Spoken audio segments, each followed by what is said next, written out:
Hi Bhanu. Hi sir. Hi. చాలా సంతోషం నాన్న, ఎందుకంటే ఈ 4 ఏళ్ళలో నేను గమనిస్తూ ఉన్నాను నిన్ను.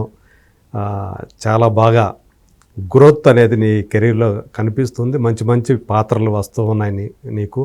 సో వాటన్నిటిలో కూడా అన్నీ కూడా పాత్రను అర్థం చేసుకొని అండర్స్టాండ్ చేసుకొని చాలా చక్కగా చేస్తూ ఉన్నావు. అందుకు అభినందనలు. తండేల్లో కిట్టు పాత్రలో చాలా చక్కగా చేసావు.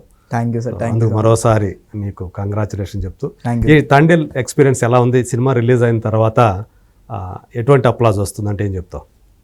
చాలా మంచి అప్లాజ్ వస్తుంది సార్ ఆడియన్స్ నుంచి. మా రిలేటివ్స్ కానీ మా ఫ్రెండ్స్ కానీ అందరూ చాలామంది వరకు కాల్ చేశారు. ఇప్పటికే మెసేజెస్ వస్తున్నాయి. ఇప్పుడే కొంతమంది కాల్ చేశారు.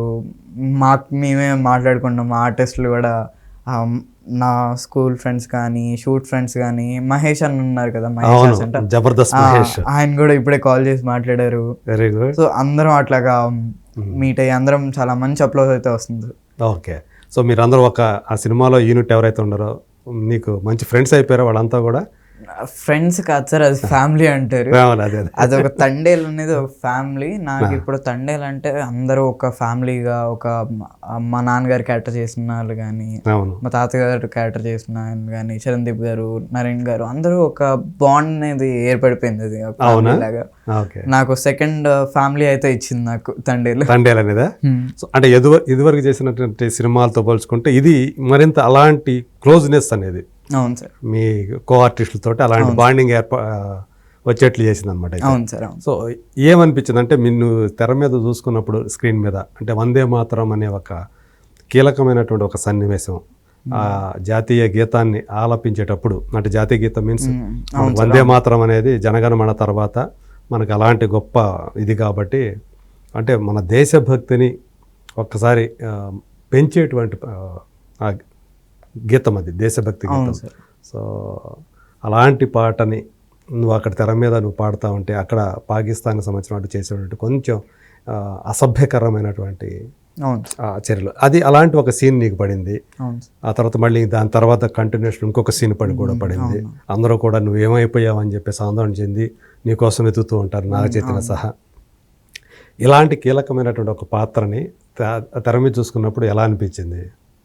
చాలా అంటే చాలా హ్యాపీగా, ఎంతో డైరెక్టర్ గారికి కానీ నాకు ఆ పాత్ర రావడానికి కారణం ఇద్దరు సార్. ఓకే.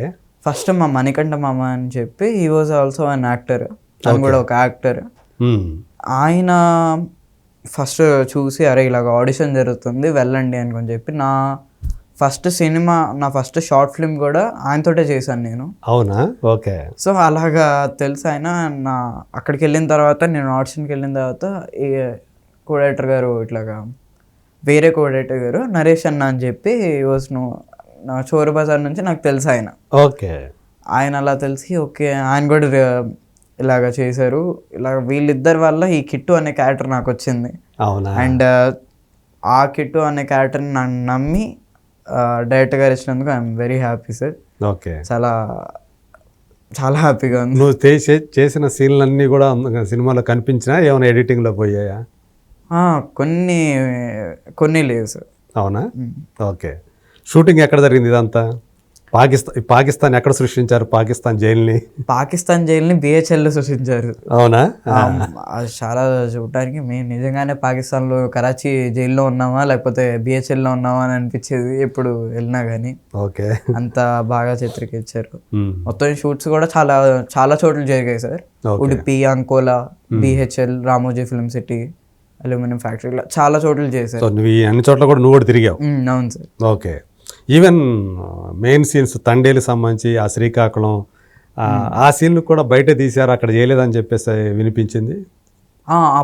అప్పుడే లైక్ రియల్ లొకేషన్స్ కాకుండా అవి కూడా సెట్ లోను అట్లా తీశారు. ఉడిపి, అంకోలాలో చేశారు సార్. ఓకే. 2-3 సీన్లు మాత్రం వైజాగ్, శ్రీకాకుళంలోనే చేశారు. ఓకే. మేజర్ పార్ట్ వచ్చేసరికి ఉడిపి, అంకోలాలో చేశారు. ఓకే. నువ్వు శ్రీకాకుళం వెళ్ళావా? శ్రీకాకుళంలో నేను లేను. ఓకే. వాళ్ళు నీ సీన్ లేవు కూడా శ్రీకాకుళం లేవు అసలు? అంటే ఉన్నా కానీ ఆ సీన్లన్నీ కూడా బయట తీసారు. అవునవును సార్, అవన్నీ కూడా. అవును. సో ఇలాంటి ఒక తండేలు మొత్తం ఓవరాల్గా సినిమా నువ్వు ఎక్కడ చూసావు మూవీని? ఫస్ట్ అయితే మీన్స్ ఏమంటారు డబ్బింగ్ టేబుల్లో చూసాను. దాని తర్వాత నువ్వే చెప్తున్నావు డబ్బింగ్? ఫస్ట్ నేను చెప్పాను, దాని తర్వాత సంథింగ్ గ్లిచ్ రావడంతో వేరే వాళ్ళతో చెప్పించారు. అవునా? సో తర్వాత అయితే థియేటర్లో చూసుకున్నా. ఓకే, ఏ థియేటర్లో చూసావు? థియేటర్ అదే సార్, ఏషియన్ గోకుల్ చూసా. గోకుల్ థియేటర్, ఎర్రగడ్డ గోకుల్ థియేటర్ నీకు దగ్గర కాబట్టి దగ్గరని. అలాగే మాస్ థియేటర్కి వెళ్తే నాకు ఎలాగ తెలుస్తుంది కదా సార్, ఎలా ఎక్కడ అరుస్తున్నారు, ఎక్కడ ఇది ఫీల్ అవుతున్నారు. పీవీఆర్కి వెళ్తే we don't know how we acted అని, ఎలా యాక్ట్ చేసాము ఏంటి అని తెలియదు. ఎందుకంటే మాస్ పీపుల్ తక్కువ మంది ఉంటారు కాబట్టి. ఈ మాస్ పీపుల్ అయితే వాళ్ళు ఇమీడియట్ గా రెస్పాండ్ అవుతా ఉంటారు, మనకు కూడా తెలిసిపోతుంది. నువ్వు అందరికి తెలిసేటట్టే కూర్చున్నావా లేకపోతే ఎక్కడైనా చాటు? లేదు సార్, లేదు. అందరి మధ్య కూర్చున్నా? అందరి మధ్యలో కూర్చున్నా కానీ నా ఇదిలో ఉన్న ఎవరు గుర్తుపట్టలే, ఆ ట్రాన్స్ లో ఉన్నారు అందరూ. ఓకే, నిన్న ఎవరు గుర్తుపట్టలేదా? 2-3 గుర్తుపట్టారు, ఫోటో తీసుకున్నారు. అవునా? ఎప్పుడు బయటకు మూవీ అయిపోయిన తర్వాత? ఓకే.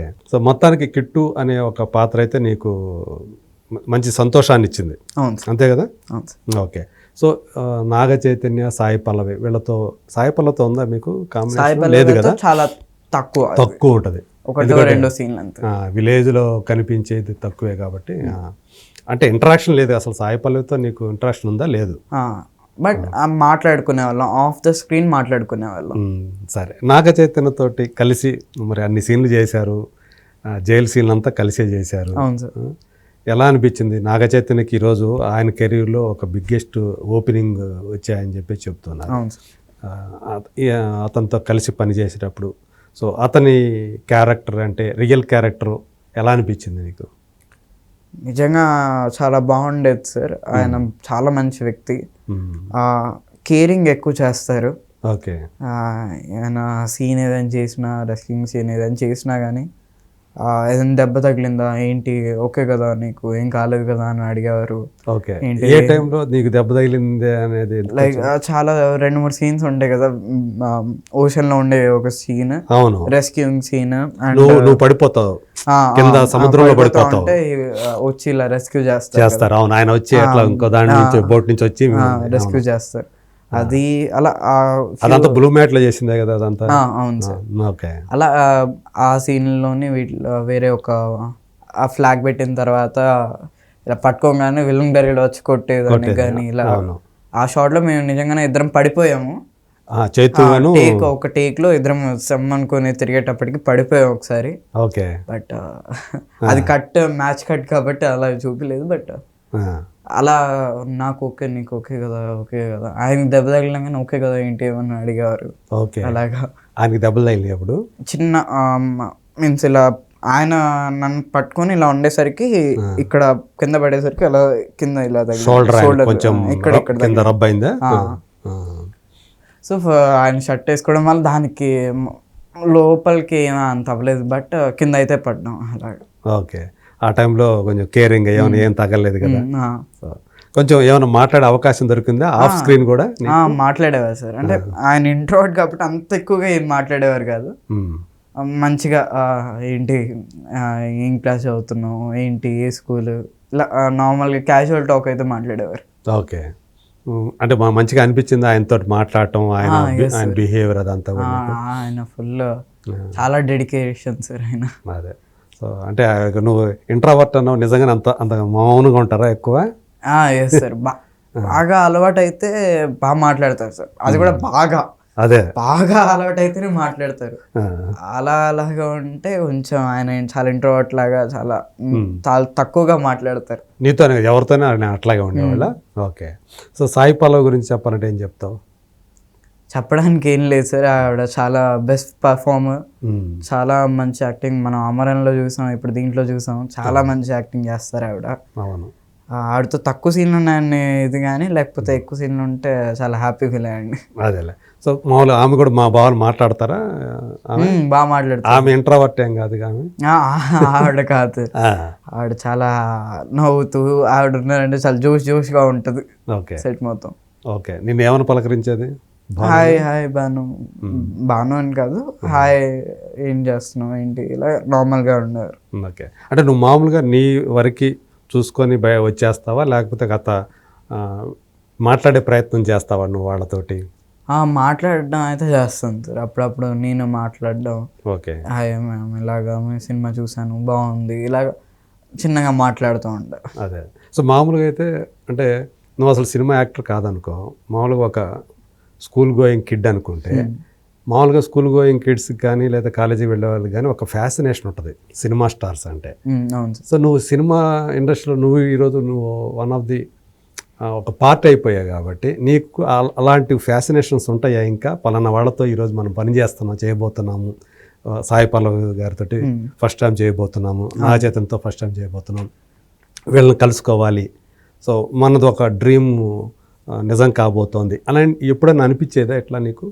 ఫస్ట్లో అనిపించేది సార్. అంటే ఇప్పుడు అందరితో చేస్తా ఉంటే అది చేస్తున్నాము వీళ్ళతో బాగుండాలి ఇది ఉంటుంది కానీ, బట్ అప్పుడు మనం వీళ్ళతో చేస్తున్నాం, మనం నచ్చిన హీరోస్తో చేస్తున్నాం, ఇలాగా అందరు హీరోస్తో చేస్తున్నాం, మనం స్క్రీన్ నచ్చని హీరోస్, మనకి నచ్చిన హీరోస్, మనం స్క్రీన్ మీద చూసిన హీరోస్తో చేస్తున్నాము, బాలకృష్ణ గారు కానీ వీళ్ళతో చేస్తున్నాం కదా. సో అప్పుడు బాగా అనిపించేది, ఇప్పుడు కూడా అనిపిస్తుంది. కాకపోతే కొంచెం నువ్వు అందులో అయిపోయావు కాబట్టి అలవాటు అయిపోయేటప్పటికి కొంచెం ఎంతూజియాజం అనేది కొంచెం తగ్గింది కదా మొదట్లో ఉన్నంత.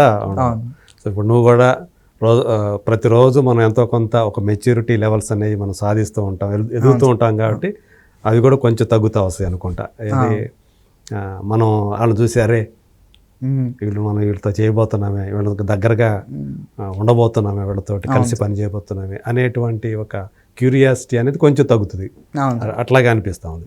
సో మొత్తం నీకు సినిమాలో హైలైట్ అంటే నీకు ఏమనిపించింది? తండేల్ అన్ని హైలైట్స్ సార్.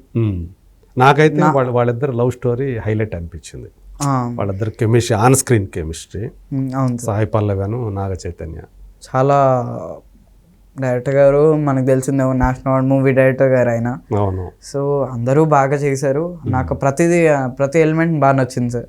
ప్రతి షాట్, ప్రతి ఫ్రేమ్ టు ఫ్రేమ్ ప్రతిదీ నాకు బాగా నచ్చింది సార్. ఓకే. చందు మూండేటి గారితో ఫస్ట్ టైమే కదా మీరు పనిచేయటం. సో ఎలా అనిపించింది ఆయన డైరెక్షన్? ఎలా అనిపించింది? అన్నీ విడమర్చి చెప్తారా లేకపోతే అంటే ఈజీగా అర్థమైపోయేది ఎలా చేయాలి ఏంటి అనేది? ఆయనతో చాలా బాగా ఎక్స్ప్లెనేషన్ బాగా చెప్తారు సార్. అది ఏం జరగబోతుంది అనుకుని చెప్పి, ఫర్ సపోజ్ సీన్ ఉంది ఇట్లాగా అందరు క్రౌడ్ ఉన్నారు, మీ ఆ బ్యాండ్స్ని కొడుతున్నారు, మీరు ఇలా వెళ్ళాలి, ఇంత ఇది ఉండాలి అని చెప్తే ఆయన ఫేస్ చూస్తే ఆ ఇంటెన్సిటీతో చెప్తారు. మాస్క్ చేసి మైక్తో చెప్తూ ఉంటారు. అది ఆయన వాయిస్ మీ వాయిస్ లాగానే ఒక గూస్ బంప్స్ వస్తుంది ఆయన వాయిస్ కూడా. అవునా? చాలా చాలా అర్థమైపోయింది సార్. మీరు ఒకసారి మనం ఏం చేయాలి నెక్స్ట్, మన ఫేషియల్ ఎక్స్ప్రెషన్స్ ఎలా ఉండాలి, సో మొత్తం అంతా చెప్తారు. ఓకే. ఫస్ట్ ఏం జరిగింది, మీరు అక్కడి నుంచి వచ్చారు, మీరు ఎక్కడికి వెళ్ళబోతున్నారు, సో ఈ మధ్యలో ఇలా జరిగింది, ఇది అనుకుని చెప్పి ప్రతిదీ ఎక్స్ప్లెయిన్ చేస్తారు. ఓకే. అది కరెక్ట్గా ఒక యాజ్ అన్ ఆర్టిస్ట్గా వాళ్ళకి కరెక్ట్గా అర్థమైపోయింది. ఓకే డైరెక్టర్ గారికి ఇలా కావాలి అనుకుని చెప్పి మనకు అర్థమైపోయింది సార్ చందు గారు. ఓకే. సో అందువల్ల హ్యాపీగా జరిగిపోయింది. ఈ మొత్తం యూనిట్లో నీకు బాగా ఎక్కువగా క్లోజ్ అయిన వాళ్ళు ఎవరైనా ఉన్నారా? అంటే అందరూ ఫ్యామిలీ అని చెప్పాము కానీ ఆ ఫ్యామిలీలో కూడా మనకు బాగా క్లోజ్ అయ్యే వాళ్ళు ఒకరిద్దరు ఉంటారు కదా, అలా మొత్తం సార్ అందరూ ఒక్క పేరు ఒక్కళ్ళని లేరు. ప్రతి ఒక్కళ్ళు ఒక వాళ్ళ బ్రదర్ లాగా, వాళ్ళ ఇంట్లో వాళ్ళలాగానే చూసుకున్నారు. వాళ్ళు అసలు చాలా మంది, మీకు పైన తెలిసిన వాళ్ళది మహేష్ అన్న వాళ్ళు కానీ, సందీప్ చరణ్దీప్ గారు కానీ, నరేన్ గారు కానీ, వాళ్ళు మాతో ఉన్నారు. వాళ్ళు ఇంకా మీకు తెలియని వాళ్ళు వచ్చేసరికి శివ అన్న, ఇంకా కృష్ణ గారు, ఆయన కృష్ణ, ఇంకా సుప్రీత్ అని చెప్పి, వీళ్ళు ముగ్గురు, ఇంకా చాలా మంది ఉన్నారు. వీళ్ళు కూడా వాళ్ళకి అవసరం లేదు నాతో మాట్లాడడం కానీ, ఇది చేయడం కానీ, నన్ను వాళ్ళ ఇంట్లో పిల్లోళ్ళలాగా చూసుకోవడం వాళ్ళకి అవసరం లేదు. కానీ వాళ్ళు వచ్చి మాట్లాడడం, అరే ఇది చెప్పడం, ప్రతిదీ. ఒక సీన్ ఉంది, పడిపోయే షాట్ ఉంటుంది కదా సార్, పడిపోయే షాట్ అప్పుడు కూడా నేను చిన్న ఇది చేస్తే వాళ్ళందరూ వచ్చి చెప్పారు కూడా. మా డాడీ కూడా చెప్పలేదు, వాళ్ళు వచ్చి అరే ఇలాగా కాదు, నువ్వు ఇప్పుడు ఇలా చేస్తున్నావు, ఆయన వచ్చి పట్టుకున్న తర్వాత ఆయన పట్టుకోగానే ఇంకా ఇదెందుకు చేస్తున్నావు, ఇంకా పని చేయకూడదు కదా, అంటే వాళ్ళకి తెలిసింది వాళ్ళు చెప్పారు, అదే. నాకు వాళ్ళు చెప్పాల్సిన అవసరం లేదు. లేదు. అవును. అయినా కానీ వాళ్ళు వచ్చి నాకు చెప్పారు, శివ అన్న కానీ.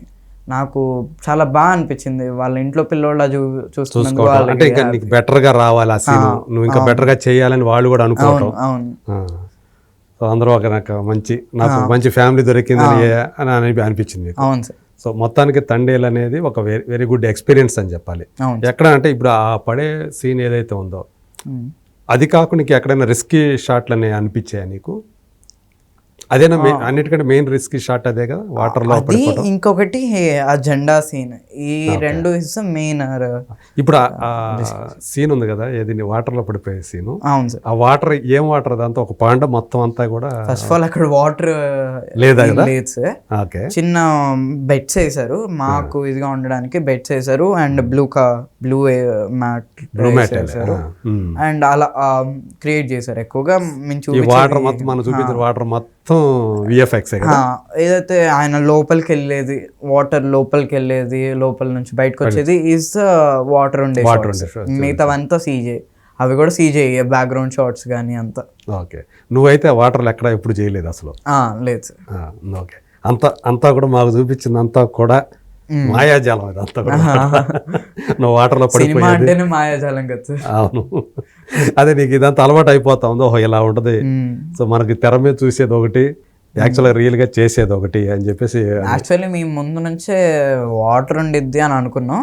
వాటర్ బ్లూ మ్యాట్ అయితే కన్ఫర్మ్ గా ఉండిద్ది అని అనుకున్నాం. బట్ వాటర్ ఉండదు అని చెప్పి అక్కడికి వెళ్ళిన తర్వాత తెలిసింది మాకు. ఓకే. వాటర్ లేకపోయేసరికి కొంచెం హ్యాపీయే. ఎక్కువగా తడిచేది పైన ఆల్రెడీ తడుస్తున్నాం, ఇంకా తడుస్తాం కదా. ఓకే. అందువల్ల వెళ్ళదు. సో వీళ్ళు డబ్బులు బాగానే ఇచ్చారా నీకు?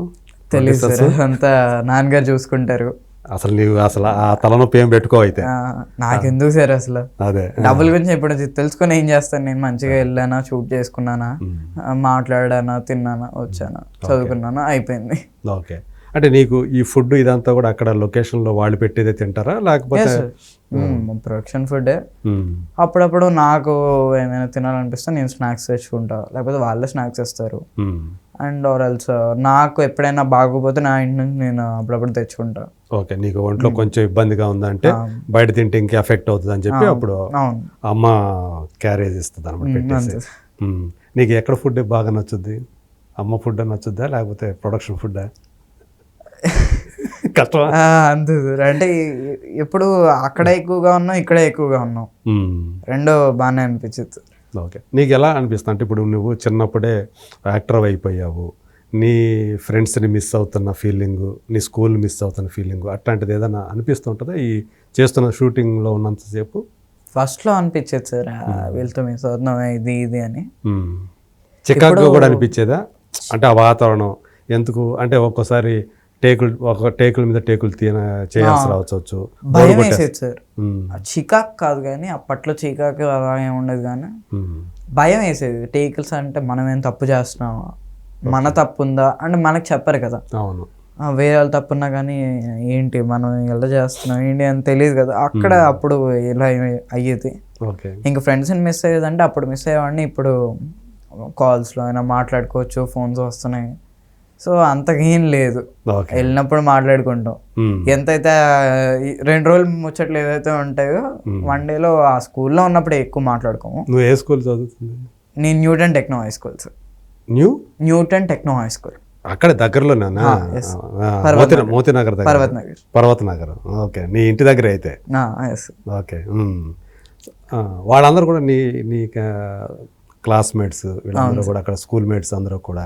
నువ్వు ఒక యాక్టర్ అయిన తర్వాత వాళ్ళని ఎలా చూస్తుంటారు? మామూలుగానే చూస్తారా లేకపోతే మనవాడు యాక్టర్ అని చెప్పి? వాళ్ళు ఫ్రెండ్స్ లానే చూస్తారు. నాకు అలా చూడడం కూడా నచ్చదు. ఓకే. నిన్ను సపరేట్గా చూడటం నచ్చదు, ఒక సెలబ్రిటీ లాగా చూడటం నచ్చదా?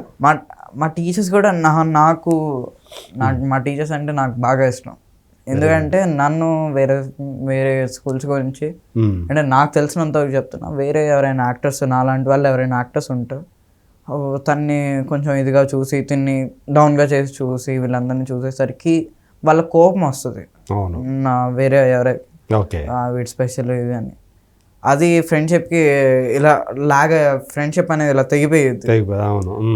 నా టీచర్స్ మమ్మల్ని బాగా చూసుకుంటున్నారు, ఎలాగైతే వాళ్ళని చూసుకుంటారో వాళ్ళు నన్ను అలాగే చూసుకుంటారు. ఓకే, నువ్వు కూడా నన్ను ఏదో నువ్వు కూడా అలా కోరుకో, నన్ను ఏదో స్పెషల్ గా చూడాలి, అలా ఉండాలని కూడా నువ్వు అనుకోవద్దు. అసలు అనుకో, అందరిలో ఒకడిని నేను కూడా. అయితే ఏదో ఛాన్స్ వచ్చింది. స్కూల్కి వచ్చినప్పుడు ఐఎమ్ ఆల్సో స్టూడెంట్. అవును, అంతే. నేను స్టూడెంట్ అన్నప్పుడు స్టూడెంట్, షూటింగ్కి వచ్చిన తర్వాత నేను యాక్టర్, చైల్డ్ ఆర్టిస్ట్, అదంతా పక్కన పెడితే నేను స్కూల్కి వచ్చినప్పుడు జస్ట్ స్టూడెంట్. ఓకే, స్కూల్కి వచ్చింది చదువుకోవడానికి అంతే. అదే. సో మనం కూడా ఏంటంటే మనం యాక్టర్ అయిపోయాం, సెలబ్రిటీ అయిపోయాం అనేది ఒక తలపొగరు అనేది పెట్టుకోకుండా, గర్వం అనేది చూపించకుండా ఉంటే మనం కూడా హ్యాపీగా ఉంటాం. ఎప్పుడు అది ఉండాలి. అంటే మనం ఎంత ఎదిగినా ఒదిగి ఉండాలని చిరంజీవి గారు చెప్తూ ఉంటారు కదా, అలా ఉన్నామంటే రేపు నీకు కూడా నీ సర్కిల్ పెరుగుతూ ఉంటుంది. అవును సార్, నిన్ను అభిమానించే వాళ్ళు పెరుగుతూ ఉంటారు. అవును సార్. అదే కనుక మనం కనుక హెడ్ వెయిట్ చూపించామంటే అది మనకి ఆ నెగిటివిటీ స్ప్రెడ్ అయిపోయి మనకి ఇంకా రాబోయే రోజుల్లో అది మనకి రివర్స్ రేపు పొద్దున మనకి ఎఫెక్ట్ అవుతుంది, మన కెరీర్కి కూడా ఎఫెక్ట్ కావచ్చు. సో అందువల్ల మనం ఎంత ఎదుగుతున్నా కానీ, నటుడుగా మనం ఎదుగుతున్నా కానీ, మంచి పేరు వస్తున్నా కానీ సింపుల్గా ఉండటం, అంతే హంబుల్గా ఉండటం. హంబుల్నెస్ అనేది వదులుకోకుండా ఉంటే మనకు స్నేహితులు ఎక్కువ మంది ఉంటారు, మనకు మనం అభిమానించే వాళ్ళు ఎక్కువ మంది ఉంటారు. మనం ఎక్కువ మంది అభిమానించారంటే అదే మన గ్రోత్. అలా మీ కెరీర్ కూడా అది బాగా ఉపయోగపడుతుంది. సో ఇప్పుడు తండేల్లో కిట్టు క్యారెక్టర్ మీకు బాగా నచ్చిన క్యారెక్టర్ కదా, అలా గతంలో మీరు ఇప్పటి వరకు చేసినటువంటి టోటల్గా ఏమైనా లెక్క పెట్టుకున్నారా, ఎన్ని చేసి ఉంటారు సినిమా? 60 అబోవ్ ఉంటాయి సార్. 60 అబోవ్. ఓకే. సో ఈ 60 అబోవ్లో మీకు బాగా నచ్చింది, మంచి పేరు తెచ్చినాయి అంటే ఏం చెప్తారు? ప్రతి ఫిలిం పేరు తెచ్చింది సార్, కానీ కొన్ని ఫిలిమ్స్ వచ్చేసరికి ఎన్టీఆర్ కథానాయకుడు కానీ, గమనం, సోపతులు, విమానం. ఓకే, అట్లా విమానమా, ఉత్తమ విమానమా, ప్రేమ విమానం. Okay, right. విమానం కానీ ఇట్లా ప్రతి ఫిలిం కూడా బాగా అప్రిసియేషన్ వచ్చింది. ఓకే, చేసిన ప్రతి సినిమాకి వచ్చింది, బట్ వీటికి కొంచెం ఎక్కువగా వచ్చింది. ఓకే, సోపతులు కానీ, సోపతులు, గమనము, ఈ రెండు కొంచెం ఇలాగే కొంచెం తండేల్లానే కొంచెం మెయిన్ క్యారెక్టర్స్ ఉండేసరికి అవి కూడా బాగా ఎక్కువగా అందరికి జనాలకి కూడా నచ్చింది. అలా అదే. సో ఫస్ట్ సినిమా నుంచి ఇప్పుడు చూసుకుంటే కొంచెం హ్యాపీ అనిపిస్తుంది నీకు? అలా వరుసగా అంటే 4-5 ఇయర్స్లోనే కదా నువ్వు ఈ 60 మూవీస్ చేసింది? 9 ఇయర్స్ అయిపోయిందా యాక్టర్ అయ్యి? సినిమా యాక్టర్ అయ్యి? అవును సార్. ఓకే, ఫస్ట్ ఫిలిం ఏది? ఒక్క క్షణం సార్. ఒక అల్లు శిరీష్ది? అవును సార్. ఓకే, 9 సంవత్సరాలు అయిపోయింది ఒక్క క్షణం వచ్చేసి. Okay, right. అందులో విఏ ఆనంద్ కదా డైరెక్టర్? అవును సార్, అవును. వెరీ ఫస్ట్ ఫిల్మ్ అది. సో అక్కడి నుంచి చూసుకుంటే ఇప్పుడు more than 60 అనమాట. అయితే అందులో KGF 2 అనేది కూడా మంచి పేరు తీసుకొచ్చింది కదా. అవును సార్. అందులో నటించినటువంటి ఏకైక తెలుగు అబ్బాయి అని చెప్పి తెలుగు యాక్టర్ అని కూడా మిమ్మల్ని చెప్పుకున్నట్టున్నారు అప్పుడు. అవును సార్, అవును. సో అంటే బీయింగ్ పార్ట్ KGF 2లో ప్రశాంత్ నీల్ గారితో ఏమన్నా మీకు ర్యాపో వచ్చిందా? ఏమన్నా గుర్తు? ఆయన చాలా, ఇప్పుడు నేను వెళ్ళినా కానీ భాను నన్ను షూట్లో ఉన్నప్పుడు భాను అనుకొని పిలిచేవారు సార్. వేరే వాళ్ళని కూడా టమాటో ఇలా వేరే పేర్లు పిలిచేవారు, నన్ను మాత్రం భాను అనుకొని పిలిచేవాళ్ళు. ఆ భాను సైడ్ ఉన్న వాళ్ళు టమాటోని, భాను రైట్ సైడ్ ఉన్న వాళ్ళని వీళ్ళని మార్చండి ఇలా అనేవారు. ఓకే, అలా భాను అనే పేరు. లేకపోతే ఇట్లాగా వచ్చి భాను ఎలా ఉన్నావు, ఏం చేస్తున్నావు, తిన్నావా ఏంటి, ఇలాగ మాట్లాడేవారు. క్రికెట్ ఆడేవాళ్ళం. అంత మంచి ర్యాప్ అయితే వచ్చింది సార్ KGF. అంత పెద్ద డైరెక్టర్ తోటి మంచి ర్యాప్. అవును సార్. మరి ఇప్పుడు ఈ డ్రాగన్ అనే సినిమాలో నీకు ఆఫర్ ఏమి ఇవ్వలేదా సారు? కలవలేదు సార్. కలిసి ఇచ్చుండేవారేమో, కలవలేదు ఫస్ట్. ఓకే, తెలుసుగా సినిమా చేస్తున్నారు, జూనియర్ ఎన్టీఆర్ తోటి సినిమా చేస్తున్నారు అనేది. కలుస్తాను, తొందరలో కలుస్తారు. ఒకవేళ ఏదైనా ఛాన్స్ ఉంటే వచ్చే అవకాశం ఉంది. ఇంకా షూట్ అయితే ఇంకా మొదలవ్వలేదు కదా. అదే. సో ఇంకే అంటే ఇప్పుడు ఎన్టీఆర్ కథానాయకుడు అనే సినిమాలో చేశారు కదా, బాలబాబు గురించి చెప్పాలంటే ఏం చెప్తారు? ఆయనకు కొంచెం కోపం అని చెప్పేసి బయట చెప్పుకుంటూ ఉంటారు, నిజమేనా అది? నేను చూసినంత వరకు బాలయ్య గారు లైక్ చైల్డ్ లానే ఉండేవారు సార్. ఓకే, మాట్లాడుకుంటూ ఫ్రెండ్లీగానే ఉండేవారు మంచిగా. ఏదైనా సీన్ నాకు ఏదైనా అర్థం కాకపోతే అలా కాదు, ఇగో ఇలాగా అనుకొని చెప్పి ఇలా తీసుకెళ్ళాలి, అక్కడ ఉండాలి, సరేనా అనుకుని అనేవారు. ఇలా చెప్పారు, ఆయన కూడా చెప్పేవారు. మీతో కూడా మాట్లాడారా? చెప్పేవాడు ఎట్లా ఇలాగా సీన్ ఉండేది. క్రిష్ గారు చెప్తే నాకు ఒక షార్ట్ ఏదో అర్థం కాలేదు. అర్థం కాకపోతే క్రిష్ గారు చెప్పినప్పుడు అంటే అర్థం కాలేదు. సార్ వచ్చి చెప్తే అమ్మ నేను చెప్తాను ఇంకొని చెప్పి, ఇగో నువ్వు ఉన్నావు కదా ఇప్పుడు ఆవిడ చెప్పగానే నువ్వు వెళ్ళి ఇలా తీసుకొని వెళ్ళాలి, నన్ను ఇలా చేయి పట్టుకొని ఇలా తీసుకెళ్ళి అక్కడ ఉండాలి ఇంకొని చెప్పారు. ఓకే, అలాగా దాంతో నీకు అర్థమైపోయింది ఆయన చెప్పిన తర్వాత. సో అలాంటి అంటే నీకు ఒక చిన్న పిల్లాళ్ళనే ఆ మనస్తత్వం అలా కనిపించింది. అంటే మనసులో ఏమి నా కోపం అంటారు కానీ ఎప్పుడు నేను చేసిన ఒక 2 days చేశాను అనుకుంటా. ఆ 2 daysలో నేను ఒక్కసారి కూడా ఆయన కోపపడ్డం చూడలేదు సార్. ఓకే, అవుతూనే ఉండేవాళ్ళ సరదాగా జోవియల్గా. ఓకే, ఇప్పుడు ఆయన వరుసగా 4 సినిమాలు బ్యాక్ టు బ్యాక్ హిట్స్ కొట్టారు. అవును సార్. అఖండ నుంచి ఇప్పుడు డాకు మహారాజ్ దాకా. అవును సార్. ఇప్పుడు బాలయ్య బాబు గారిని చూస్తే ఏమనిపిస్తే, ఎప్పుడన్నా తర్వాత కథానాయకుడు తర్వాత ఎప్పుడన్నా కలిసే అవకాశం కలిగి? లేదు సార్, కలిసే అవకాశం కలగలేదు కానీ కలిసి ఉంటే బాగుండని అనిపించింది. ఆయన దగ్గరికి వెళ్ళి వాళ్ళ నాన్నగారి డైలాగ్ చెప్పాను. సో అలాగా హ్యాపీ అనిపించింది. ఆయనకు కూడా గాడ్ బ్లెస్ యూ అని కొన్ని బ్లెస్సింగ్స్ ఇచ్చారు. అలా హ్యాపీగా బాలకృష్ణ గారి దగ్గరికి వెళ్ళి ఎన్టీఆర్ గారి డైలాగ్. అవును సార్, అవును. అప్పుడేనా? అప్పుడు చెప్పాను. ఏం డైలాగ్ చెప్పావు? అది దానవేశ్వర్ కన్నా డైలాగ్ ఉండేది కదా, అది చెప్పాను. సో ఏదో దుర్యోధన డైలాగా? కర్ణుడు వెళ్ళిపోతా ఉంటే ఆగాగు ఆచార్యదేవ అనుకొని చెప్పి వస్తారు కదా, ఆ డైలాగ్ నేను ఆయనకు చెప్పాను. చెప్తావా కొంచెం ఇప్పుడు ప్లీజ్? ఏం చెప్పా అంటే బాలయ్య బాబుతో ఆ డైలాగ్ ఎలా చెప్పావో ఒక్కసారి గుర్తు చేసుకో. చెప్పాలంటే అప్పుడు ఏదో చిన్నపిల్లాడు, అప్పుడు చాలా చిన్నపిల్లాడిని. ఆయన చూస్తా ఉంటే నాకు ఆ భయంలో అలా చెప్పేశాను. రియాక్షన్ కొంచెం భయపడతానని చెప్పేసి భయపడుతూ అలా ఎలాంటి భయాలు లేవు కదా. ఆగాగు ఆచార్యదేవ ఏమంటివి జాతి నేపం సూత సుతునకు హిందూ నిల్వ అర్హత లేదందువా. ఎంత మాట ఇది శాస్త్ర పరీక్ష కానీ క్షత్రియ పరీక్ష కాదు కాకూడదు ఇది కుల పరీక్ష ఎందువా. నీ తండ్రి భరద్వాజం జన్మం ఎట్టిది, అతి జిబుత్క ఆకారమైన నీ సంభవం ఎట్టిది.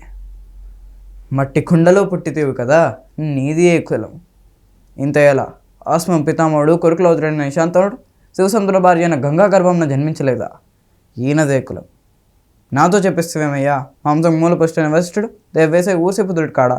అతడు పంచం జాతకాన్ని నేను అందతి అని శక్తిని, ఆ శక్తి చండాలంగా ఉండి పరశుడిని, పరశుడు బలపరిచిన మచ్చగంది మా తాత వ్యాసుని, ఆ వ్యాస విధానాలైన పింతండ్రి పాండురాజుతో, పినపితామయ్య అంబరితో మా పినతండ్రిని మీ చేత్తో ధర్మ నిమ్మాను చేయండని మీ చేకి తెంచబడ్డా ఈ విదురదేవుణ్ణి కనలేదా. ఈయనదే కులం. సందర్భ అవసరాలను బట్టి క్షేత్రవేద ప్రాంతంతో సంకరమైన మకురాంశము ఏనాడో కులహీనమైనది కాగా నేడు కులము అని వ్యర్థవాదం ఎందుకు. ఓహో, రాజరికమా అర్హత నిర్ణయించినది. ఆయన మా సామ్రాజ్యంకు శస్యశ్యామలమై సంపద విరామై అందు అంగరాజ్యానికి ఇతన్ని ఇప్పుడే మూతపు శత్రునిగా కాల్సినాను. సోదర దుశాసన అనగల్క శతికేటం మేం గతము మా గాంధార సార్వభౌమ సురిక్రమై మేమెంత సువర్ణ సింహాసం తెప్పించము. పరిజనులారా పుణ్య భాగీరథి నద్వయంలు అందుకోండి. మందిమాక్లారా కన్నమహారాజు పరివాహం గావించుడి. నీ మహాజనుల సమక్షమున పండిత పరిషద మధ్యమున సౌదా స్వచ్ఛద శాస్త్రద ఈ కుల కలంక మా ప్రక్షాళన శాశ్వతంగా ప్రక్షాళన గావించదా. వండర్ఫుల్ నాన్న. ఇంకా అది బాగా గుర్తుపెట్టుకొని నువ్వు అంటే మధ్యలో ఏమైనా ప్రాక్టీస్ చేస్తూ ఉంటావా దీన్ని? చాలా రోజులైంది సార్. వేరే డైలాగ్ ప్రిపేర్ అయ్యేసరికి ఇది కొంచెం అలవాటు అయితే వచ్చింది కదా. అయినా పర్వాలేదు, అంతే ఎప్పుడో నువ్వు చిన్నప్పుడు నేర్చుకున్న దాన్ని. నా ఫస్ట్ డైలాగ్ సార్ ఇది నేర్చుకోవడం. ఇదా? ఓకే, అదే అందువల్ల చాలా బాగా చెప్పావు అది.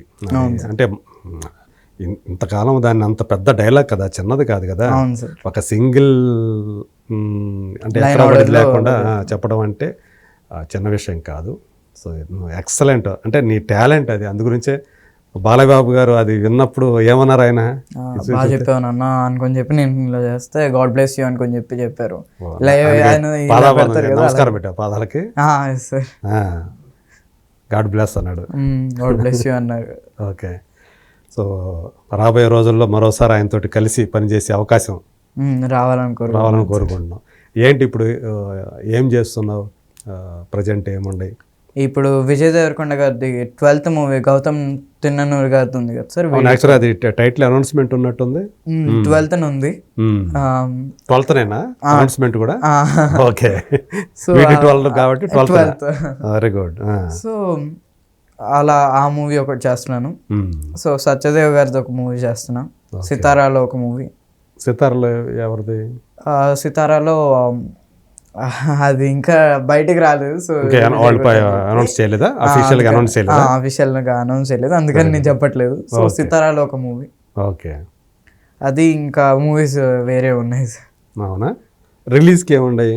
రిలీజ్ కి ద ఇండియన్ హౌస్ ఒకటి ఉంది, ఓకే, రాబిన్ హుడ్, ఒకటి ఉంది, భైరవం, ఇంకా ఉన్నాయి వేరే. రాబిన్ హుడ్ లో ఏంటి, ఏం క్యారెక్టర్? రాబిన్ హుడ్ లో కొంచెం చిన్న క్యారెక్టర్ సార్, మీన్స్ హీరో వాళ్ళ ఫ్రెండ్ క్యారెక్టర్. Okay okay. భైరవంలో? భైరవంలో హీరో గారు చిన్నప్పుడు క్యారెక్టర్. అవునా? బెల్లంకొండ సాయి శ్రీనివాస్ చిన్నప్పుడు క్యారెక్టర్ చేశాను. అవును సార్. ఓకే. అది ఇంకా ఇండియన్ హౌస్ లో ఒక మంచి క్యారెక్టర్. ఇండియన్ హౌస్ ఎవరిది? రామ్ చరణ్ గారు, యువి క్రియేషన్స్ వాళ్ళు ఉన్నారు కదా, అవును, వాళ్ళు ప్రొడ్యూస్ చేస్తున్నారు. మన నిఖిల్ గారు హీరోగా చేస్తున్నారు. ఓకే. నిఖిల్ సినిమాలో ఇప్పుడు అందులో మంచి క్యారెక్టర్ కాస్త ఏదన్నా? మంచి క్యారెక్టర్ సార్, చాలా బాగుంటుంది. అవునా? అవును సార్. సో ఏంటి అంటే ఇప్పుడు ఒక సినిమా యాక్టర్ అయిన తర్వాత ఒక బోరబండ నుంచి మీ ఊళ్ళో ఇంకెవరన్నా ఉన్నారు యాక్టర్లు నీకు తెలిసి? ఏమో సార్, నాకు తెలిసిన చైల్డ్ ఆర్టిస్ట్ ఎవరు లేరు. ఆర్టిస్ట్ ఉన్నారేమో తెలీదు. అంటే చిన్న చిన్న క్యారెక్టర్లు చేసుకునే వాళ్ళు ఉన్నారు, కానీ పెద్దగా పేరు ఉన్న వాళ్ళు అయితే ఇంతవరకు లేరు కదా బోరబండ నుంచి వచ్చాడు. సో మీ వాళ్ళు, మీ ఊరు వాళ్ళు ఎలా ఫీల్ అవుతుంటారు ఎవరన్నా అటు వెళ్తే? అక్కడ మాది చిత్తూరు సార్. యాక్చువల్గా చిత్తూరా? మీన్స్ నేను పుట్టిందంతా ఇక్కడే హైదరాబాద్. ఓకే. బట్ మా డాడీది వచ్చేసరికి చిత్తూరు, అమ్మది వచ్చేసరికి విజయవాడ. ఓకే. సో కలిసి ఇక్కడికి వచ్చి బోరబండలో సెటిల్ అయ్యారా? అవునా? మా నాన్నగారు చదువుకుంది ఇక్కడ, సో అలాగా ఇక్కడే ఉంటాం. ఇక్కడ ఉన్న పెరిగిందంతా కూడా బోరబండ ఏరియా. బోరబండ, మోతీ నగరు, పర్వత నగరు, అవంతి నగరు. సో అక్కడ ఉన్న వాళ్ళు బాగా చెప్తారు, అరే బాను బాగుంది, ఈరోజు బాను చూసాను అన్న, బాగా చేశాడు. లేకపోతే మా ఊరు వాళ్ళు కూడా కాల్ చేస్తారనమాట, చిత్తూరు వాళ్ళు లేకపోతే విజయవాడ వాళ్ళు కాల్ చేసి, అరే బాగా చేస్తున్నాడు బాను, బాగుండదు. నాన్నకు ఫోన్ చేసి చెప్తా ఉంటారా? నీకే డైరెక్ట్ చేస్తారు? నాన్నకి కాల్ చేస్తారు, ఒకసారి బాను ఉన్నాడంటే బాను భలే చేసావు అనుకొని చెప్పి డాడీకి చెప్తారు. డాడీ చెప్పిన తర్వాత వాళ్ళు నాకు ఇచ్చి నాతో కూడా మాట్లాడతారు. నువ్వు నీకంటూ సపరేట్ ఫోన్ పెట్టుకోలేదా? నువ్వు ఉంది, బట్ నాది చాలా తక్కువ మందికి తెలుసు. ఓకే, అది ఏవో అనమాట. అది నీ వాళ్ళ వరకే, నువ్వు ఎవరికైతే పర్సనల్గా దాన్ని పెట్టుకున్నావు. ఎక్కువ మంది డిస్టర్బ్ చేయకూడదు, మళ్ళీ అది కాడి నుంచి ఎక్కువ డిస్టర్బెన్స్ కూడా పెరుగుతాయి కదా. కాల్స్ అది ఎత్తాను సార్, నాకు అది భయం. చాలా మంది నా కాంటాక్ట్స్ ఎవరైతే ఇస్తారో నేను ఎప్పుడు సైలెంట్ లో పెట్టుకుంటా. వాళ్ళు ఎప్పుడు నన్ను అందుకనే అరుస్తారు అనమాట, ఎందుకు కాల్ చేస్తా, ఒకసారి కాల్ చేస్తా ఎత్తవా అనుకొని చెప్పి మా అమ్మ కానీ మా నాన్నగారు కానీ అందుకే అరుస్తారు. ఓకే. అంటే నీది ఏ ఫోన్ మెయింటైన్ చేస్తా? ఐఫోన్? Lenovo sir. ఫోన్ కాదు అది, మీన్స్ అది ట్యాబ్. ట్యాబ్ యూజ్ చేస్తాను నేను, ఇంకా ఫోన్లు కొనే అంత తర్వాత కొందాం అని. ఇప్పుడే ఎందుకు చిన్నపిల్లలు ఉన్నాయి కదా, ముందు ట్యాబ్ చదివిపోయింది. సో చిన్నపిల్లాడు కాబట్టి చిన్నపిల్లాడుగానే ఉండాలని అనుకుంటున్నావా? సార్. అదే అంటే సినిమా రంగంలోకి వచ్చిన తర్వాత నువ్వు ఒక హ్యూమన్ బీయింగ్గా మిగతా కిడ్స్కి నార్మల్గా ఇంట్లో నుంచి బయటికి వెళ్ళి స్కూల్కి వెళ్ళి మళ్ళీ ఇంటికి వెళ్ళిపోయి ఫ్రెండ్స్తో ఆడుకోవటం ఇలా చేసే కిడ్స్ ఉంటారు కదా, నువ్వు సినిమా రంగంకి వచ్చిన తర్వాత నీ లైఫ్ స్టైల్ మారిపోయింది ఏమన్నా? మనిషిగా కూడా మనకి చాలా విషయాలు నీకు ఇక్కడ తెలుస్తుంటాయి, చాలా ఎక్స్పీరియన్స్లు అవుతుంటాయి. చాలామంది ఆర్టిస్టులు నీతోటి ఇంటరాక్ట్ అవుతూ ఉంటారు. అలాగే టెక్నీషియన్స్, లైన్ బాయ్ దగ్గర నుంచి నీకు చూస్తే నువ్వు ఒక సెట్కి వెళ్తే అక్కడ లైన్ బాయ్స్ కూడా చాలా వర్క్ చేస్తూ ఉంటారు. వీళ్ళందరూ చూస్తున్నప్పుడు ఒక రంగుల ప్రపంచం కదా. సో నీకు ఇది ఏం నేర్పించిందంటే ఏం చెప్తావు? సినిమా ఇండస్ట్రీ, ఈ సినిమా సెట్లు నీకేమీ నేర్పించాయి? నేను సినిమాలోనే అంతా నేర్చుకున్నాను సార్. వాట్ ఈజ్ ఎలా ఉండాలి, ఎలా బిహేవ్ చేయాలి. అందరూ స్కూల్స్లో నేర్పిస్తాను, స్కూల్లో వెళ్తే నేర్చుకుంటారని అంటారు, నేను ఎక్కువగా స్కూల్ కన్నా నేను మా ఇంట్లో ఉన్న స్కూల్కో కన్నా ఎక్కువగా షూటింగ్స్లోనే ఎక్కువగా ఉన్నా. ఓకే. నాకు సినిమానే అంతా నేర్పించింది. సినిమానే నాకంత ఓకే. ఎలా ఉండాలి, అడ్జస్ట్ అయిపోవడం అంటే ఏంటి, కాంప్రమైజ్ అయిపోవడం అంటే ఏంటి, హార్డ్ వర్క్ అంటే ఏంటి, ఓకే. ప్రతిదీ నేను ఇక్కడే నేర్చుకున్నాను. Okay. Cinema is my cinema is my aim, cinema is my goal, cinema is my life, cinema is everything to me. ఇవాళ అంటే అంత ఇష్టం ఏర్పడిపోయింది ఈ సినిమా మీద? ఇష్టం అని కాదు సార్, అది తల్లి తండ్రి గురువు దైవం అని అంటారు కదా. అవును. తల్లి తండ్రి గురువు వచ్చేసరికి నా ఉపాధ్యాయులు, ఈ సినిమా కూడా నాకు ఒక ఉపాధ్యాయులే, ఒక గురువే. సినిమా కూడా ఒక గురువే. సినిమా కూడా ఒక గురువే. రోజు ఇక్కడికి వచ్చి నేర్చుకుంటానే ఉంటుంది.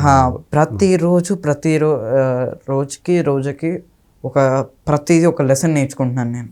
ఓకే. మామూలుగా స్కూల్లో అయితే మనం ఏదైనా చిన్న తప్పు చేసామంటే గురువులు దండిస్తారు, అంటే ఒక మాట చెప్తారు, అంటారు, తిడతారో లేదా ఎలా కాదురా ఏంటి మనం సరిగా వాళ్ళు చెప్పినట్టు వినకపోతే ఏదో ఒక మాటల రూపంలోనో లేకపోతే బెత్తం ఉంటే బెత్తంతో కూడా పడుతాం, స్టిక్ తోటి కూడా.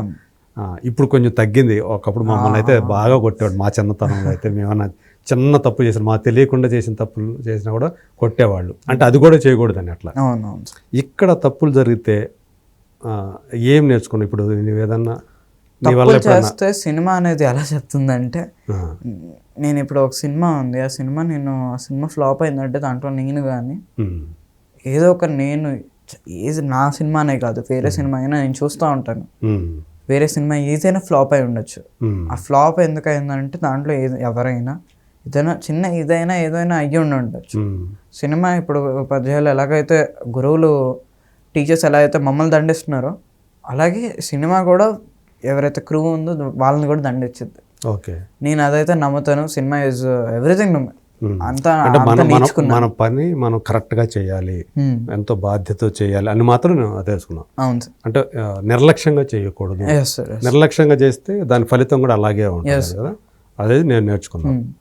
ఓకే. సో ఇప్పుడు what you gives it will come back to you only అని అంటారు కదా. అవును. మనం మంచి చేస్తే మంచి వచ్చిద్ది, చెడు చేస్తే చెడు వచ్చిద్ది.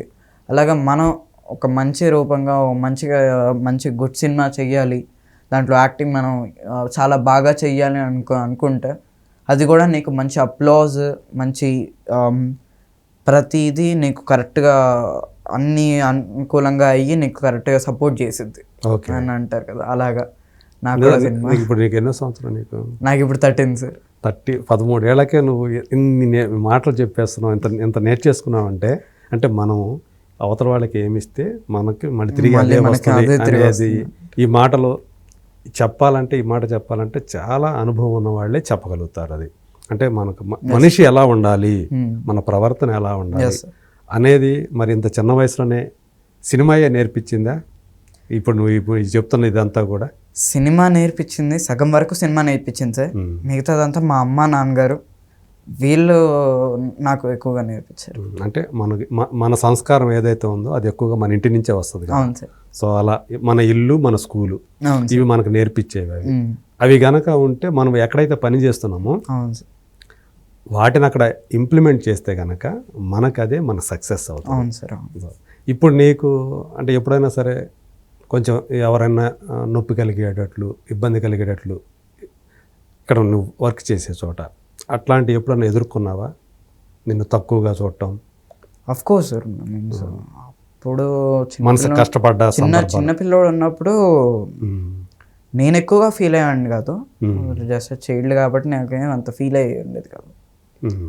మా నాన్నగారు చాలా ఎక్కువ ఫీల్ అయ్యారు. ఒక ఛాన్స్ ఆయన లోపల ఏడ్చేవారు.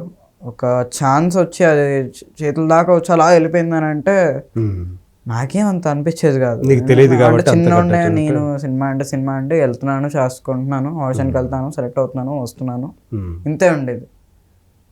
దాని వెనకమాల ఆయన పడే కష్టం, నేను పడే కష్టం, ఇదంతా తలుచుకొని ఆయన ఎప్పుడు ఏడ్చేవారు. నాకు ఇప్పుడు ఏంటో తెలుస్తుంది. ఓకే. నాన్న అప్పుడు ఎందుకు అలా బాధపడేవాళ్ళు అనేది.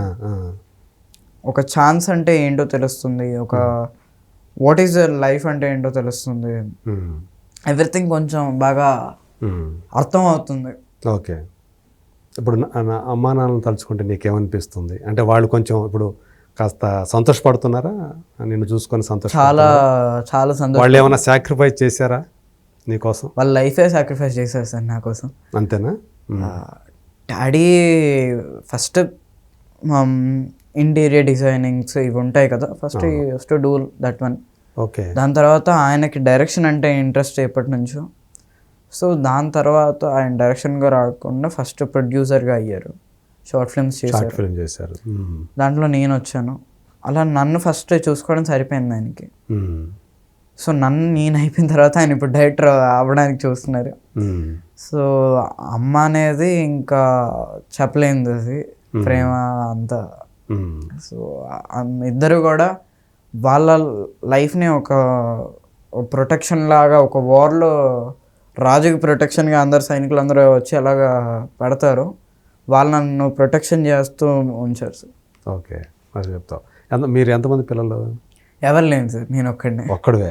సో నీకు అయితే వాళ్ళిద్దరికి కూడా ఇక నువ్వే ప్రపంచం అన్నమాట. సో నీ కోసం వాళ్ళంతా, సో నువ్వు వాళ్ళ కోసం. సో నీకు కూడా అనిపిస్తుంటుందా, నాకు కష్టపడి అమ్మా నాన్నలకి వాళ్ళు ఏదైతే నా మీద పెట్టుకున్నారో ఆశల్ని, అవి నేను ఎలా నెరవేర్చాలి, ఫుల్ఫిల్ చేయాలి. నాకు అక్కడ దాకా వెళ్ళాలని, నేను అక్కడికి వెళ్ళి త్రోన్ పైన కూర్చోవాలని కాదు సార్. ఓకే. వాళ్ళని అక్కడ కూర్చోబెట్టాలని. అదే, నేను వాళ్ళని సింహాసనం మీద కూర్చోబెట్టాలి. ఓకే. వాళ్ళు కూర్చుంటే నాకు వస్తుంది కదా సార్. అవును. సో వాళ్ళు రేపు పొద్దున్న నేను భాను అనే పేరుని వాళ్ళు గర్వంగా చెప్పుకోవాలి, అది చాలు. నాకు మీ కొడుకు ఏం చేస్తున్నాడంటే చైల్డ్ ఆర్టిస్ట్, మీ కొడుకు పేరు ఏంటి అని అంటే భాను అనుకొని చెప్పి గర్వంగా చెప్పుకుంటే చాలు నాకు. అంతే అంతే, ఆ చిన్న అది అనమాట. సో మామూలుగా అయితే ఇప్పుడు నువ్వు చైల్డ్ ఆర్టిస్ట్ కదా, నీకు కూడా కొంతమంది అభిమానులు తయారైపోయి ఉంటారుగా, ఏమైనా చేస్తుంటారా? అలా కనిపిస్తుంటారా ఎక్కడైనా? మాట్లాడుతూ ఉంటారు, ఇన్స్టాలో కానీ ఫేస్బుక్లో కానీ మాట్లాడుతూ ఉంటారు. ఓకే. మరి ఈ భాను ఎవరి అభిమాని అంటే ఏంటి? ఒక్కళ్ళ అభిమాని కాదు సార్, అందరి అభిమాని. అంతేనా? అంటే ఇది మళ్ళీ ఎవరికి అంటే నా పేరు చెప్పలేదని ఫీల్ అవుతారని చెప్పేసి చెప్తున్నావా? అలా అని కాదు. సాధారణంగా నీ వయసులో ఉన్న పిల్లలు ఎవరో ఒకరిని అభిమానిస్తారు, హీరోని. ఒక్కొక్కసారి ఒక్కోలా ఉంది సార్. మీన్స్ ఫస్ట్ ఎప్పుడో మహేష్ బాబు గారు అంటే ఇష్టం, దాని తర్వాత లెజెండ్ సినిమా చూసి బాలయ్య గారు అంటే ఇష్టం, దాని తర్వాత విక్రమార్కుడు చూసి రవితేజ గారు అంటే ఇష్టం. ఇట్లా ఎవ్రీ నాకు వీళ్ళు బెస్ట్ అని అనుకుంటాను కాదు, ఇంకొకళ్ళు వస్తారు. సో నాకు ప్రతి ఒక్కళ్ళు, నాకు లాస్ట్కి అర్థమైంది ఏంటి అని అంటే ప్రతి ఒక్కళ్ళు బెస్టే. సో ప్రతి ఒక్కళ్ళు నా ఇదే సార్. ప్రతి ఒక్కళ్ళు నీకు అభిమాన హీరోలే, అభిమాన నటులే. సో వీళ్ళలో నువ్వు బాలయ్య బాబుతో కలిసి చేసావు, ఇంకెవరెవరితో చేసావు? ఇప్పుడు నాగ చైతన్యతో చేసావు, యష్తో చేసావు, ఇంకా మహేష్ బాబు గారితో చేయలేదు కానీ ఆయన సినిమాలో చేశాను. ఏది? మహేష్ బాబు గారి సర్లే నీకెవరో చేశాను. రైట్, గుర్తుకొచ్చింది. సో విజయశాంతి గారి ఫ్యామిలీ మెంబర్ కదా నువ్వు, మనవడేవి. అది కాదు, వేరే ఆ మూవీలో వేరే క్యారెక్టర్స్. ఓకే, వేరే క్యారెక్టర్. ఎక్కడ కనపడతావు నువ్వు? ప్రకాష్ రాజ్ గారు ఎదురుగా పిల్లలు దేవుడితో సమానం అంటున్నప్పుడు చిన్న షార్ట్ అది. ఓకే ఓకే, అక్కడ ఉంటా. ఓకే ఓకే, అంతే. ఒక్క రోజు అయినా చేసిన దానికి ఆయనతో మహేష్తో చేయలేదు? రాలేదు. ఇంకా చేశాను నాగా, పెద్ద పెద్ద యాక్టర్లతో చేసావా ఇంకెవరన్నా? ఇంకా చిరంజీవి గారితో ఆపర్చునిటీ వచ్చింది, బట్ మిస్ అయింది. అది ఏ సినిమా? ఆచార్య చేయాల్సింది. అవునా? బట్ చేయలేదు. దాని తర్వాత వేరే మూవీస్. ఎందుకని ఆచార్యలో ఎందుకు అంటే కుదరలేదా నీకు? వేరే ఏమన్నా వేరే సినిమా ఇదైందా, లేకపోతే అది అనుకోకుండా మిస్ అయిపోయింది, అట్లా వేరే వాళ్ళు చేసారా? ఫస్ట్ నేను చేశాను సార్. ఆల్రెడీ చేసావా సినిమా కోసం? చేశాను. దాని తర్వాత జస్ట్ అలా ఒక షెడ్యూల్లో ఒక ఇదిలా ఉన్నాను. దాని తర్వాత నేను వేరే దగ్గరికి, నాకు వేరే చిన్న ఏదో వచ్చింది, వేరే ఆపర్చునిటీ వచ్చింది. Acharya cinema I have to shave my hair అనమాట, మొత్తం అంతా గుండు కొట్టుకోవాలి. ఓకే. సో నేను గుండు కొట్టుకోనికి వేరే సినిమాకి చాలా ఇబ్బంది అవుతుందని చెప్పి చేసా. లవ్ స్టోరీకి ఇబ్బంది అయింది. అవునా? నేను అది ముందే నుంచే కమిట్ అయ్యి ఉన్నాను సార్. మేనేజ్ చేసాం, అవ్వలేదు. సో ఎలాగైతే. ఓకే. అంటే చేసి కూడా ఆ, మళ్ళీ వేరే వాళ్ళు వచ్చి చేశారు ఆ క్యారెక్టర్ లేదా అంతా ఆ క్యారెక్టర్ వచ్చి వేరే వాళ్ళు చేశారు, ఆ క్యారెక్టర్ కూడా పోయింది. మొత్తాన్ని సినిమాలో లేదు అసలు అది. ఆ క్యారెక్టర్ లేదు, క్యారెక్టర్ యాక్చువల్లీ అది డిఫరెంట్ ఉండేది. అవునులే. కొన్ని క్యారెక్టర్లు అసలు లేవు కదా మొదలు చేసిన వాళ్ళు లేవు. సో అట్ట మొత్తానికి లవ్ స్టోరీ కాంబినేషన్తో మళ్ళీ ఈ సినిమాలో కూడా తండేల్లో కూడా చేసావు. అలా మళ్ళీ ఒక సర్కిల్ వచ్చినట్టు అయింది. అవును సార్. సో మొత్తానికి అంటే అల్టిమేట్గా భానుప్రకాష్ ఒక లైఫ్ అంబిషన్ అంటే అలాంటిది ఏదైనా పెట్టుకున్నాడా? ఏం చెప్తావు? స్టెప్ బై స్టెప్ అని సార్. ఇప్పుడు చైల్డ్ ఆర్టిస్ట్, ఫస్ట్ యాక్టర్ అవ్వాలి. వెల్ నోన్ యాక్టర్ అయిన తర్వాత ఇప్పుడు సుహాస్ గారు కానీ ఎలాగైతే లీడింగ్ రోల్స్ చేస్తారు, హీరోగా చేస్తారు, ప్రతి క్యారెక్టర్స్ చేస్తారు, ఇంపార్టెంట్ రోల్స్ మిగతా సినిమాలో కూడా చేస్తారు. అలాగ చేయాలని. ఓకే. అది ప్రతిదీ చూడాలని సార్ నాకు. అదే అంటే కేవలం హీరో అని కాకుండా హీరో గారు అంటే హీరోస్ జస్ట్ హీరో థింగ్స్ అవే ఉంటాయి, అన్నీ చేయలేరు. అవును, ప్రతిదీ ఎక్స్పీరియన్స్ చేయలేరు. నాకు అన్ని ప్రతిదీ క్యారెక్టర్, ప్రతి రోల్, ప్రతిదీ ఎక్స్పీరియన్స్ చేయాలని. ఓకే. సో అంటే అన్ని రకాల ఎమోషన్స్ని నువ్వు చేసేయాలి అని. సో డిఫరెంట్ రోల్స్ కావాలి అప్పుడు. సో అలాంటి వాటి కోసం అంటే ఫ్యూచర్లో నీకు అవకాశం వస్తే నెగిటివ్ షేడ్స్ ఉన్నటువంటి క్యారెక్టర్లో చేయొచ్చు, ఇంకా వేరే చేయొచ్చు. సో మొత్తానికి ఒక హీరో కూడా క్యారెక్టర్లు కూడా నువ్వు చేసే అవకాశం అయితే ఉంది. అది ఒక కోరిక అయితే ఉంది కదా, హీరోగా చేయాలి అని చెప్పేసి. సో ఇప్పుడు అంటే భాను పర్వాలేదు, ఒక సేఫ్ జోన్లోనే ఉన్నాడు, మంచి ఆఫర్లు వస్తున్నాయి అని అనుకోవాలా? ఎస్ సార్, చాలా మంచి ఆఫర్లు వస్తున్నాయి. మరి ఎలా నువ్వు మేనేజ్ చేస్తున్నావు? స్కూల్కి స్కిప్ కొట్టి అక్కడ స్కూల్ వాళ్ళు మాకు ఇచ్చే ధైర్యం వల్ల నేను ఇదంతా చేస్తున్నాను. ఓకే. వాళ్ళు మంచిగా సపోర్ట్ చేయడం వల్ల, మా స్కూల్ వాళ్ళు, న్యూ అండ్ టెక్నో వాళ్ళు సపోర్ట్ చేయడం వల్ల నేను ఇప్పుడు వెళ్ళి ప్రతి షూటింగ్ చేస్తున్నా అంటే వాళ్ళ కారణం, వాళ్ళు కూడా ఒక రీజన్. అండ్ వెళ్తాను, దే విల్ బి సపోర్ట్. ఈరోజు ఏం జరిగిందని కొంచెం చెప్పి డైరీలో పెడతారు, నేను చదువుకుంటాను, వెళ్ళి బుక్స్ తీసుకెళ్తాను నేను సెట్కి. అవునా? సెట్లో చదువుకుంటాను, ఇక్కడికి వస్తాను, ఇంట్లో చదువుకుంటాను. అదైతే దానికే దీనికి సార్. అదే టైం రెండు బ్యాలెన్స్ చేసుకుంటున్నా. Very good. అంటే నీకు ఎప్పుడు టైం కుదిరినా కానీ బుక్స్ చదువుకుంటా ఉంటాను. సో అంటే ఒక మంచి గుడ్ స్టూడెంటేనా భాను? Yes sir. చదువు పరంగా? Yes sir. Okay, very good, nice. అయితే ఇప్పుడు ఏ క్లాస్ అన్నావు? 7th class. సో ఇంకొక 3 yearsలో 10th క్లాస్ కూడా వచ్చేస్తాను. 10th క్లాస్ హై స్కూల్ కూడా అయిపోతుంది అనమాట. అప్పుడు ఒక టీనేజ్ కుర్రాడి క్యారెక్టర్లు ఉంటాయి కదా, మెయిన్ రోల్స్, అలాంటివి ఏమైనా వచ్చే అవకాశం ఉంటుందేమో నేను అనుకోవటం. భాను మంచి ఆర్టిస్ట్ కాబట్టి. So very nice. అయితే సో మొత్తానికి చదువుని ఇటు యాక్టింగ్ని జాగ్రత్తగా ప్లాన్ చేసుకుంటూ ముందుకెళ్తున్నావు. ఇదైతే ఉంది నీకు, అది ఆ రెస్పాన్సిబిలిటీ అయితే నీకు తెలుసు, నీ రెస్పాన్సిబిలిటీస్. Very good. ఖచ్చితంగా ఇప్పుడు నువ్వు భాను అంటే మా అబ్బాయి అనుకుంటా నేను, మా అబ్బాయిలా అంటాడు. ఎందుకంటే 4 ఏళ్ల నుంచి నాకు తెలిసి, అంతకుముందు నాకు తెలియదు. 4 ఏళ్ల నుంచి నేను ఎప్పుడైతే నువ్వు నా దృష్టిలో పడ్డావు అప్పటి నుంచి గమనిస్తూనే ఉంటాను. ఎవరికి చెప్పినా కూడా అరే మన భాను అనే చెప్తూ ఉంటాను. సో ఆ భాను రేపు ఖచ్చితంగా మంచి ఆర్టిస్ట్గా పేరు తెచ్చుకోవాలి, హీరోగా చేయాలి, ఇంకా వేరే విలక్షణమైనటువంటి వర్సటాలిటీ ఉన్నటువంటి క్యారెక్టర్లు పోషించాలి, మంచి ఆర్టిస్ట్ అనే పేరు సంపాదించుకోవాలి. నువ్వు ఏదైతే నువ్వు అనుకున్నావో, మీ అమ్మా నాన్నని ఎలా చూడాలనుకుంటున్నావో అది మాత్రం ఖచ్చితంగా నువ్వు సాధించి తీరుతావు. ఆ నమ్మకం నాకుంది. All the very best to your future. ఖచ్చితంగా మంచి పాత్రలతో మమ్మల్ని అలరించాలని కోరుకుంటూ థ్యాంక్ యూ సో మచ్.